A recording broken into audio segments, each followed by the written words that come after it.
topic for today is all about the elements of art. There are 6 elements of art. First is color. Color is an element made up of 3 distinct qualities: hue, intensity, and value. Hue. It refers to the name of a color. So the colors of the visible light spectrum are red, orange, yellow, green, blue, indigo, and violet. The primary colors are red, blue, and yellow, while the secondary colors are violet, green, and orange. Intensity. Intensity is the quality of brightness and purity, while the value refers to the hue's whiteness or darkness. So the white is the lightness, while black is darkness. Next is the value. It is an important element in works of art, and even though color appears to be absent, it refers to the lightness or darkness of a color. So as what I've said, the white is the lightness and black is the darkness.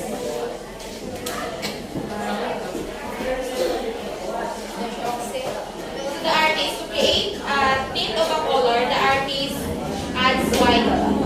So to create a shade, the artist adds black. Next is the line. It refers to it as a continuous mark made on some surface by a moving point. Line. Line, it refers to it as continuous mark made on some surface by a moving point. It can vary in width, direction, and length. Some common lines are horizontal, vertical, diagonal, zigzag lines, and curved lines. So different effects are obtained by using these different types of line. First is emphasizing line. Emphasizing line, it is used to show the edges of contours of an object. This is called contour line. So this is the line that is familiar to everyone, especially who has tried to draw. Sa mga children. Sa tayo mga una nilang mag-drawing. Kita nito yung mag-drawing. Line. Flowers. Circle. Trees. Next is the emphasizing line. Some artists try to eliminate or conceal the outline of objects in their pictures. The term painterly is often used when describing works by these artists. So some artists try to eliminate or conceal the outline of objects. Next is line and sculpture. Line and sculpture, the terms linear and painterly are not reserved only for discussions about paintings. They are also applied to sculpture. So, ang linear or painterly, di na lang siya sa about paintings, but pwede pa siya ma-apply sa sculptures.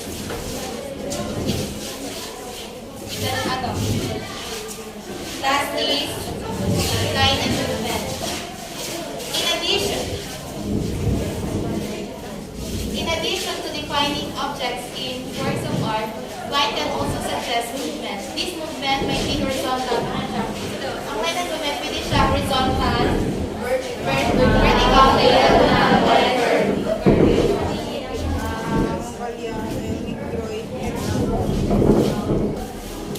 Texture. It is the element of art that refers to the way things feel or look as they might feel or touch. Texture, it describes the surface quality of the art. So, kani siya ang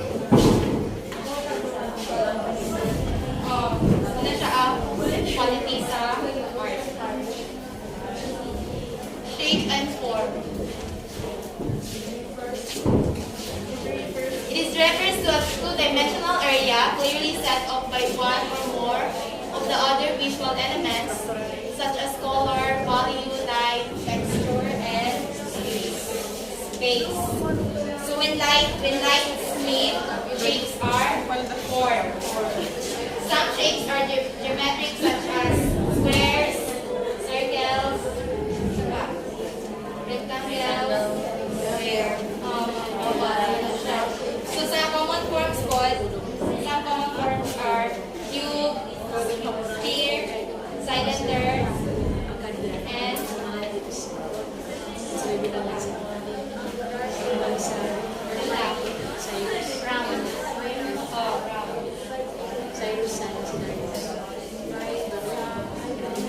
And the last is space. It can be thought of as the distance or arc between or around, above, below, or within things. It can be either three-dimensional or two-dimensional. So our shape and form, it refers to two-dimensional. Ang space po, kaya it can be either three-dimensional or two-dimensional. Space. It can be found or surface in a round work of art. Artists create positive and negative space in two-dimensional artists. Ang positive space, muna siya ang the shape of boards. While negative space, muna siya ang empty spaces between the shapes of the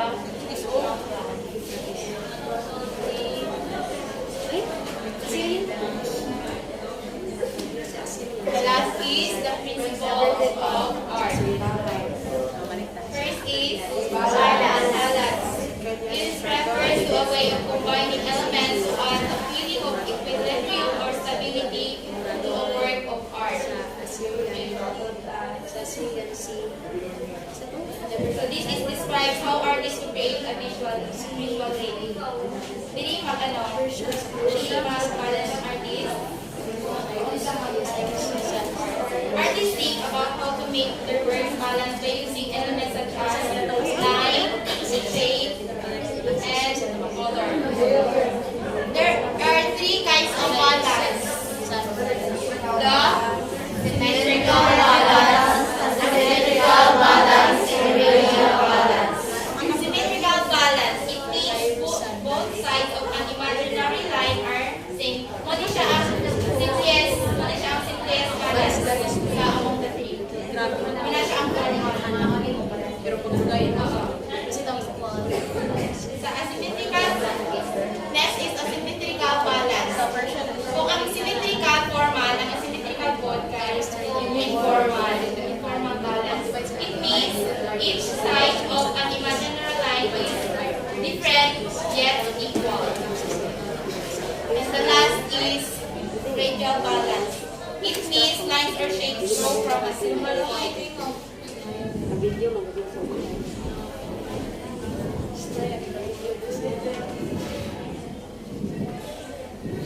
So next is the emphasis. Emphasis or contrast is a way of combining elements to stress the difference between those elements. So, it is a way of combining elements. Pareha siya sa sa balance. Going from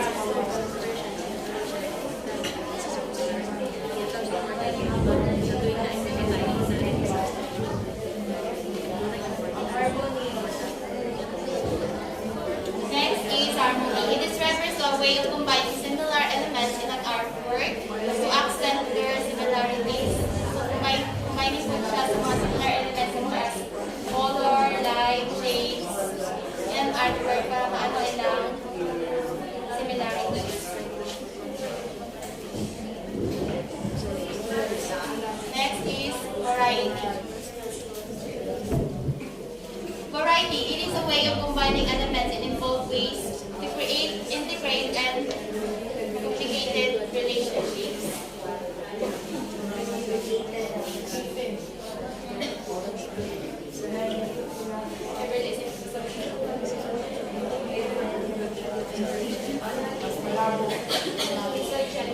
Varieties.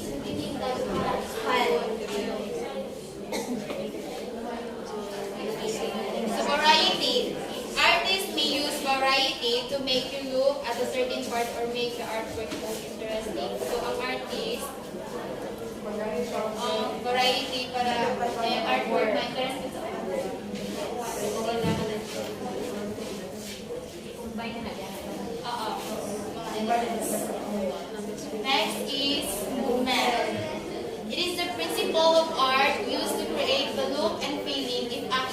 guide the viewer's eye throughout the work of art.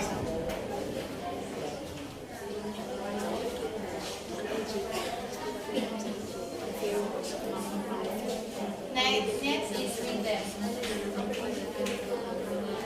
Rhythm. It is created by the careful placement of repeated elements in a work of art to cause a visual tempo or beat.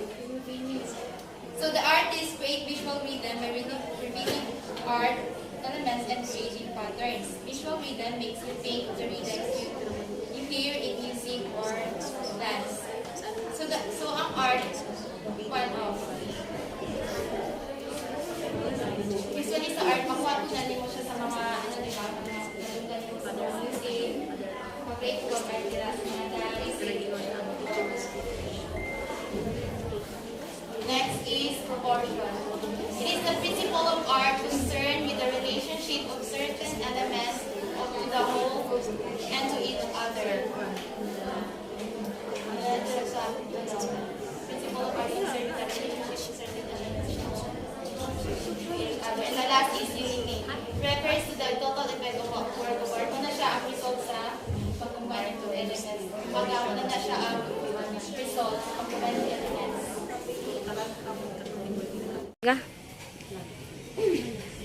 Next, drawing. Have you tried to draw or portray something? Yes. Okay, very good. Lara, please read it. Drawing and painting. Drawing is a process of portraying an object, scene, or form of a decorative or symbolic meaning through lines, shapes, values, and pictures in or more colors. Okay. Through making arts, the artist can express his feelings or ideas. And then, I have two examples of drawing. The artist used in drawing expresses ideas and feelings about religious subject. And the second picture, the rays of hands and pieces using charcoal to produce dark and light values. He was able to make the figures look more than dimensional like light. And then, by the way, I have drawing process involves two types of media. First, dry media. Dry media, those media that are applied dry. Example, pencil, crayon, charcoal, and pastels. And with media, yes, this media that's liquid, they include ink and paint. I have example here of dry media. The mother and the children. The artists have three bases of creating art.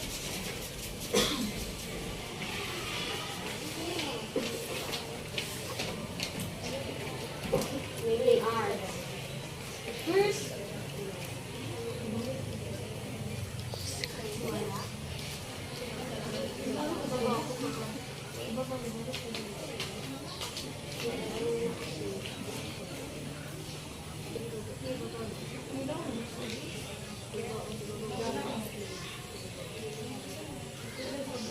okay.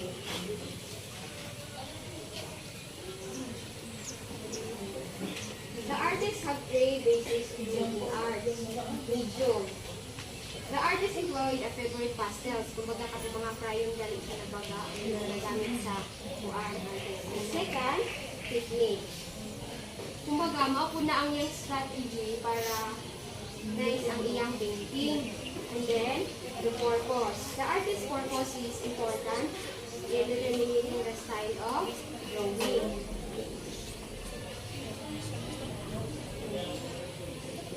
Okay.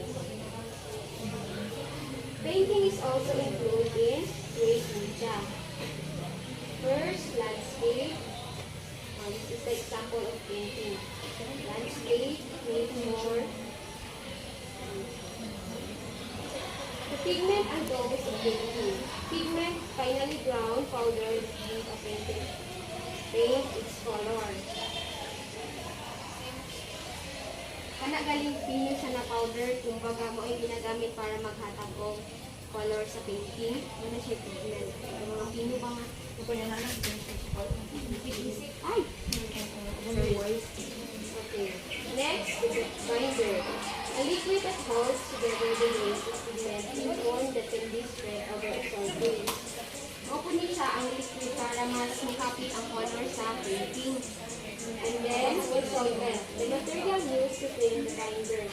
Okay, maupod niya siya ang material na ginagamit ka ng para matunaw. Ano bang para manipis lang ang color sa painting? Like, slice lang isang ko para mga kailangan kailangan siya to beat ang mga color na mga flower or color.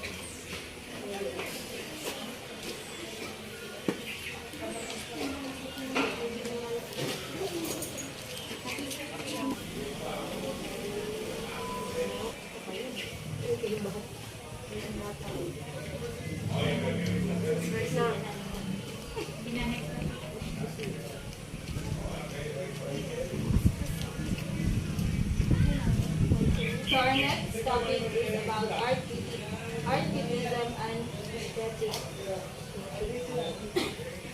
So can everybody read the art criticism? Art criticism is responding to, interpreting meaning, and making critical judgment about a specific work of art. Art criticism viewers perceive, interpret, and judge artworks. So art criticism is kanang judge kana ba tao? Example kanang i-criticize siya sa kanang judger bitang example like mag-drawing ang isa ka mag-paint siya dayon o na-judger nga i-judge it kayo work kasi kung di na siya judge di na siya wadyo ita-judge na sila i-interpret ng ano isa lang mag-istorya sa painting so can you read this? Aesthetics is the philosophy study and it is closely related to the philosophy of art, which is concerned with the nature of art and the concept of individual works or works of art and created. So as they say, aesthetic is the study of beauty and taste. So, okay, aesthetic naman tayo. Atong bilong kuan. We can do artwork sub na aesthetic sub. Like, I have example here. Kani siya, kani siya kay paana siya. Kani siya mga picture is a Florida scene paint by Thomas Moran. Kanang oil, used by oil canvas siya. So, ano siya nga painting is oil canvas. Oil canvas siya nga. Oo. Oil canvas siya kanang i-draw ni niya kay hanap ito niadto siya sa kanang peaceful hanap ito place right. Oh, then mo niyang sa tubangan niya so i-draw niya kanang parang emotion bitaw niya pero with aesthetic version. Oh, then nga. So, i-sing niya o unsa kanindot ang Florida sa mga tawo.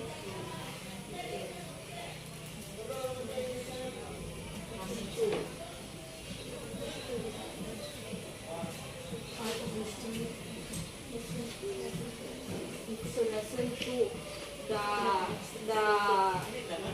what we call that, the relationship between aesthetic and criticism. So, everybody reads. Slightly with art and criticism.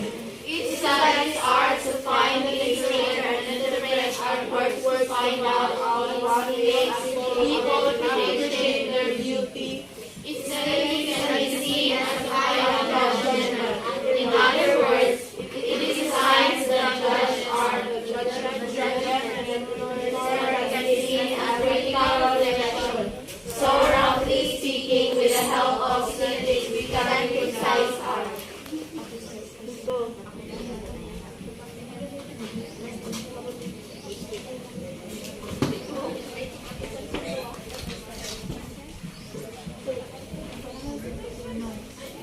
aesthetic is mag-criticize po kay so ang aesthetic kay mag-criticize po through sa iyang beauty pero dili man ta ng aesthetic na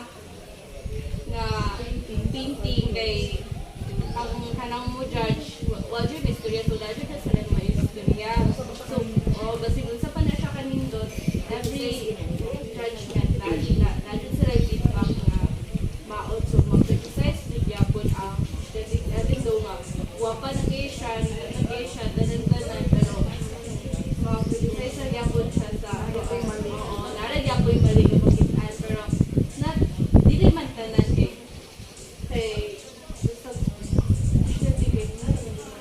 Yes. Wala na yung magulupag mata.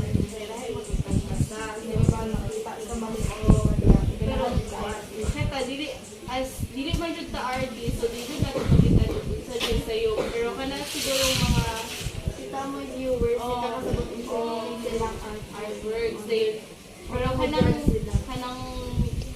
kuan na jud Kung sa panahon mo to, like katong example din sa yung mga tulis-tulis, wala sa yung meaning pero sa kuan nato yung meaning tapos mahal din tayo, pero mahal din story. Magpulis ka siya. Magpulis ka lang, pagkubulig ka lang, tapos mag-story. Okay na to? Go. So now let's move on to the art history. So, what is art history? Study of the business. Art history is an academic discipline dedicated to the reconstruction of the social, cultural, and economic context in which an artwork was created. Art history sometimes overlaps with the fields of aesthetics or the philosophical inquiry into the nature and expression of beauty, and art criticism or the explanation of current art events to the general public via the press. So, art history is academic discipline dedicated to the reconstruction of the social, cultural, and economic context in which an artwork was created. So, art history is focused on the previous work is past art started.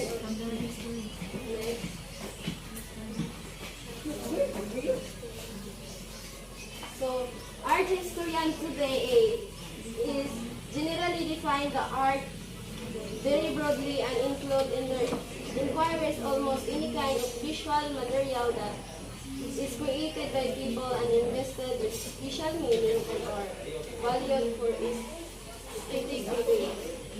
So,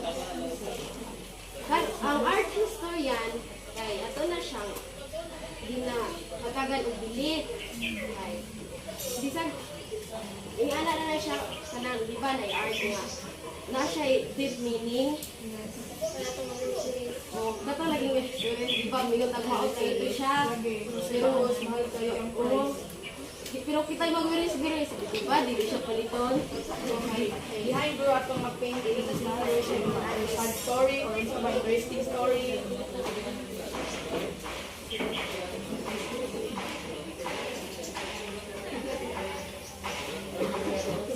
Art history, a search for information.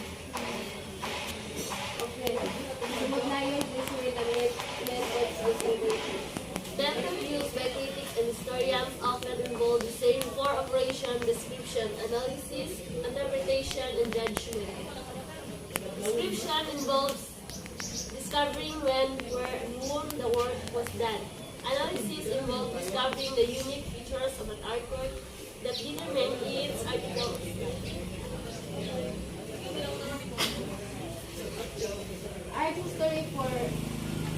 Art history, a search for information. Oh, yung ani ang example sa art history. Nahibitang siya, oh. Hindi ko short. Isa na nga. Kuan. Manage each for constantly boulevard and boulevard. Ano siya rin? Magkuhan sila art na Aka sila isunod nga method. Ila pa na sila judgment. Ayun. Ila pang i-analyze. Oh. Then ila pong i-describe ila ang drawing. Unsa na siya. Explain nila kung behind sa ano nila na kasi purpose ng drawing nila. Sa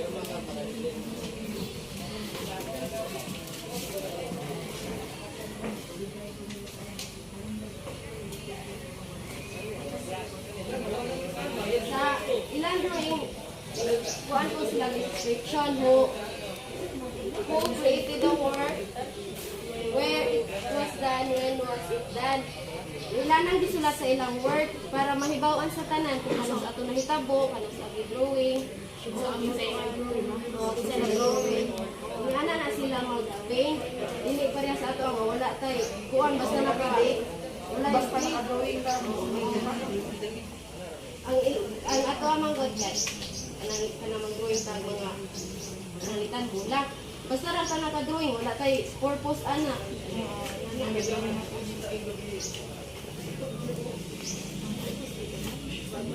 Pagkasunod analysis. Ang contents analysis kay what are the main features or characteristics of the work. Then does it represent a particular style of art? If so, what is the style? So, ang ilang drawing ilang i-analyze nga. Nabala siya, dili sa tanan.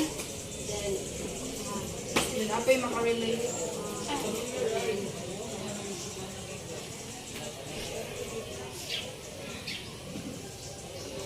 interpretation. Okay. Ano niya?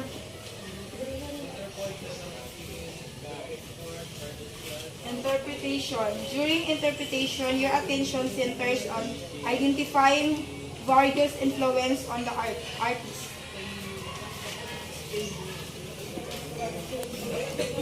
Ang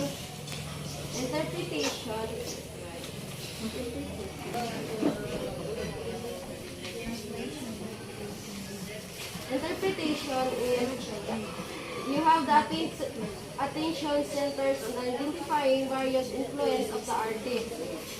Art is often difficult to understand completely unless you know the circumstances of its creation. Before ka mag-drawing, i-analyze na to siya daan para nindot ang resulta.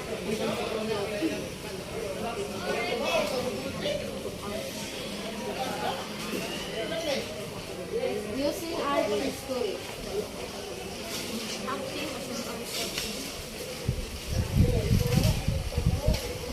Obama. Acting like an historian. Pretend for a moment that you are visiting an art museum and have purchased an illustrated guide to the museum collection. Guide objects frequently provide information on the work and the artist who created it. Example na ganit siya nga drawing.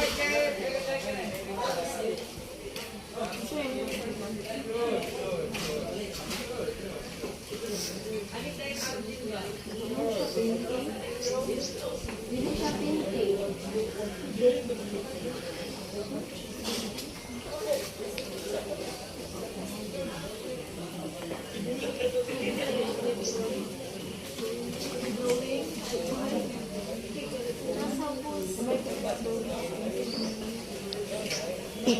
This picture exhibits as continuous,